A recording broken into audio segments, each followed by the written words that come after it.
সাপের ছোবলে আহত হলে ওঝার কাছে না গিয়ে তড়িঘড়ি চিকিৎসা কেন্দ্রে আসুন। সামনেই বর্ষাকাল, এই সময় সাপের কামড়ে মৃত্যুর ঘটনা প্রায়শই ঘটে জেলা জুড়ে। কারণ এই বিশ্বায়নের যুগেও গ্রামের মানুষ সাপের ছোবলে আহত হলে বেশিরভাগ সময় ওঝার কাছে গিয়ে অতিরিক্ত সময় অতিবাহিত করে চিকিৎসার জন্য স্বাস্থ্যকেন্দ্রে এসে পৌঁছান। এতেই অনেক সময় মানুষ মারা যায়। তাই গ্রামীণ চিকিৎসকদের সংগঠন progressive rural medical practitioners welfare association তাদের নিজেদের সংগঠনের সদস্যদের নিয়ে পুরুলিয়া শহরে একটি বেসরকারি ধর্মশালায় কোন কোন সাপ বিষধর ও কোন সাপ বিষধর নয় তা পরিচয় ছাড়াও সাপে কামড় দিলে কি করণীয় তা নিয়ে প্রশিক্ষণ দিল। এই প্রশিক্ষণ শিবিরে পুরুলিয়া দেবেন মাহাতো গভর্নমেন্ট মেডিকেল কলেজ ও হাসপাতালের চিকিৎসক ছাড়াও প্রায় জেলার বিভিন্ন ব্লকের প্রায় 3 শতাধিক গ্রামীণ চিকিৎসক উপস্থিত হন। এই জেলার অধিকাংশই জঙ্গলমহলের অধীনে, তাই সাপে কামড়ালে প্রথমে গ্রামীণ চিকিৎসকদের কাছে সাপে কাঁচা নিয়ে অসুস্থ রোগীরা আসেন। তাদের পরিষেবা সঠিকভাবে দেওয়া, মৃত্যুর হাত থেকে রক্ষা পেতে কি করণীয়, স্বাস্থ্যকেন্দ্রে যাওয়ার আগেই রোগীকে কি করতে হবে তারই প্রশিক্ষণ নিতে প্রায় 300-এরও বেশি গ্রামীণ চিকিৎসকরা উপস্থিত হন। সাপ সম্বন্ধে আপনারা সচেতন হন এবং সাপ কীভাবে কামড় দেয় এবং কামড় দেওয়ার পরে আপনি তৎক্ষণাৎ কী ব্যবস্থা নেবেন সেই সমস্ত উনি খুব সুন্দরভাবে আমাদেরকে ব্যাখ্যা করে বুঝাইয়ে দিলেন।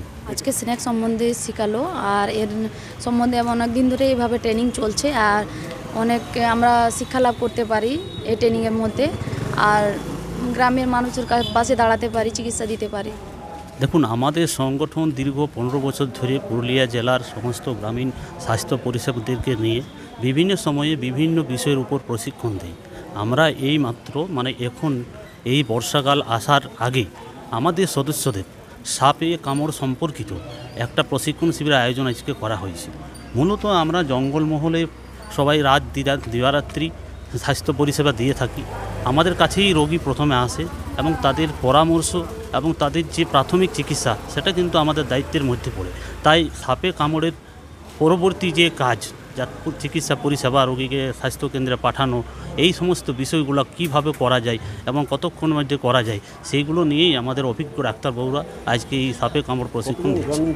পুরুলিয়া মেডিকেল কলেজ ও দেবেন মাহাতো সদর হাসপাতালের বিশেষজ্ঞ ডাক্তার হিমাদ্রি কুমার পাল এই প্রশিক্ষণ দেন। এই প্রশিক্ষণের ফলে প্রত্যন্ত গ্রামীণ এলাকার মানুষ উপকৃত হবেন, কারণ প্রত্যন্ত গ্রামের মানুষকে সময় অসময়ে কাজে তাগিদে বাড়ির বাইরে থাকতে হয়। সামনেই বর্ষাকাল, এই সময় বিভিন্ন জায়গায় সাপের দেখা মেলে। সচেতন হয়ে না থাকলে সাপের কামড় খেতে হয়। বিশেষ করে জঙ্গলমহলের গ্রামের মানুষ সাপের সমস্যার সম্মুখীন হয়েই থাকে। সাপে কামড়ালে মৃত্যুর মুখোমুখি হতে হয় অনেক সময়। সঠিক ধারণা না থাকায় সাপে কামড়ালে কি করা উচিত, এই প্রশিক্ষণ গ্রামীণ চিকিৎসকদের থাকলে গ্রামের মানুষ অনেকটাই উপকৃত হবেন। প্রত্যন্ত গ্রামে স্বাস্থ্যকেন্দ্র না থাকায় গ্রামের মানুষ প্রথমে গ্রামীণ চিকিৎসকের কাছে গিয়ে থাকেন। ফলে প্রাথমিকভাবে চিকিৎসা করে রোগীকে স্বাস্থ্যকেন্দ্রে পাঠানোই এই প্রশিক্ষণের মূল উদ্দেশ্য। এই প্রশিক্ষণ শিবিরে আসা গ্রামীণ চিকিৎসকদের বক্তব্য, এই প্রশিক্ষণের ফলে তাদের খুবই উপকার হবে, বিশেষ করে প্রত্যন্ত গ্রামীণ এলাকার গ্রামীণ চিকিৎসকদের। প্রথম কথা, সাপের কামড়গুলো ঘটবে গ্রামেই, যেখানে গ্রামীণ চিকিৎসকরা তাদের সব সময় পাশে থাকেন। প্রাথমিক যা কিছু অসুবিধা তারাই থাকেন কাছাকাছি।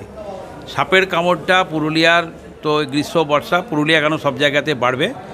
এখন যেটা আছে সর্পদংশন একটা শতাব্দী প্রাচীন একটা জনস্বাস্থ্য সমস্যা, কিন্তু এখন যেটা দেখা গেছে এক্ষেত্রে কিন্তু প্রায় প্রতিটা কেসই বাঁচিয়ে দেওয়া যায়। সাপের ক্ষেত্রে যেটা দংশন হবার পর প্রাথমিক চিকিৎসা যদি একমাত্র হয়, তাকে দ্রুত চিকিৎসার অধীনে নিয়ে আসা। চিকিৎসার অধীন বলতে হাসপাতাল, কোনো বেসরকারি হাসপাতালে এখন পর্যন্ত চিকিৎসাটা পশ্চিমবঙ্গে নেই। কোনো বেডের হসপিটাল, সরকারি যেটা ব্লক প্রাথমিক স্বাস্থ্যকেন্দ্র, যেখানে এভিএস অ্যান্টি স্নেক ভেনাম বা প্রতিষেধক মজুদ থাকে, অন্যান্য ওষুধ মজুদ থাকে এবং যেখানে প্রশিক্ষিত চিকিৎসক থাকেন ব্লক লেভেলে, সেইখানে পেশেন্টকে আগে নিয়ে আসতে হবে যত তাড়াতাড়ি সম্ভব। এখন সাপের কামড়ের প্রাথমিক চিকিৎসা দ্রুত নিয়ে যাওয়া, কারণ আমরা একটা বলি টাইম অফ বাইট, যে সময় কামড়ালো, আরেকটা বলি টাইম অফ নিডিল, কত তাড়াতাড়ি এভিএসটা চালানো হলো। এই সময়টা যত কম হবে তত তার বেঁচে যাওয়ার চান্স বেশি। সুতরাং ওঝার কাছে গিয়ে প্রথম কথা, ওঝার চিকিৎসা তো একটা অবৈজ্ঞানিক চিকিৎসা বলে প্রমাণিত, এবং বিজ্ঞানসম্মত চিকিৎসাটা নিতে হলে দ্রুত হাসপাতালে নিয়ে আসতে হবে। আর ওঝাদের কাছে গেলে একটা মূল্যবান সময় কিন্তু নষ্ট হয়, যে সময়টা আমার অভিজ্ঞতা বলে আমি দেখেছি যখন পেশেন্ট আসে, কারো ক্ষেত্রে 5 ঘন্টা 6 ঘন্টা, কারো ক্ষেত্রে সারাদিন, সেক্ষেত্রে পেশেন্ট লোক আমরা হারাই।